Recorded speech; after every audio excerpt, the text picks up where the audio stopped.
सकर्मक क्रिया यदि किसी वाक्य में कर्ता, क्रिया और कर्म तीनों शामिल हों। जैसे मीना ने काफल खाए। मीना कर्ता है, खाए क्रिया है और कर्म काफल है। कुछ और उदाहरण। पंकज ने खेत में हल जोता। पंकज कर्ता है, जोता क्रिया है और खेत कर्म है। अब कर्म क्या है? अगर हमें किसी वाक्य में कर्म का पता लग जाए तो हमें सकर्मक क्रिया खोजने में आसानी होगी। अब इसको देख लेते हैं।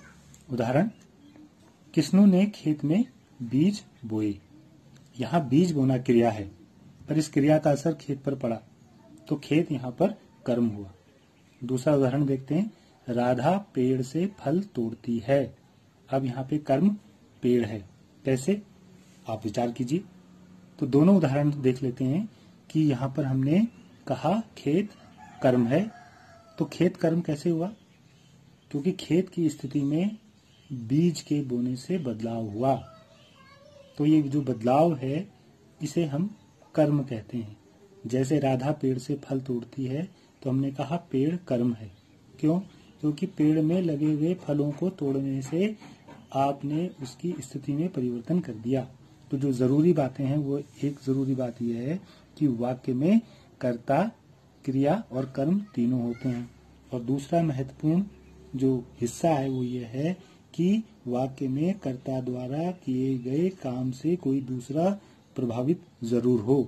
एक और उदाहरण है कि राम ने रावण को मारा।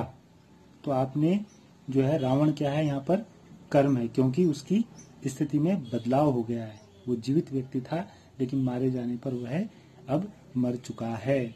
तो एक और उदाहरण देता हूँ कि अगर मैं ये कहता हूँ कि मैं सुबह से लेकर शाम तक किसी घर की दीवार पर धक्का दे रहा हूँ, तो दीवार तो हिली नहीं, दीवार की स्थिति में कोई परिवर्तन नहीं हुआ, लेकिन मेरी तो ऊर्जा खर्च हुई, मैं थक भी गया।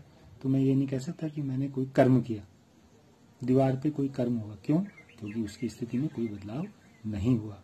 तो यदि अगर हम इन सारी चीज़ों को ध्यान में रखें तो हम किसी वाक्य को बहुत सारे वाक्यों में से सकर्मक क्रिया का वाक्य आसानी से छांट सकते हैं, खोज सकते हैं और उसको अलग से लिख सकते हैं।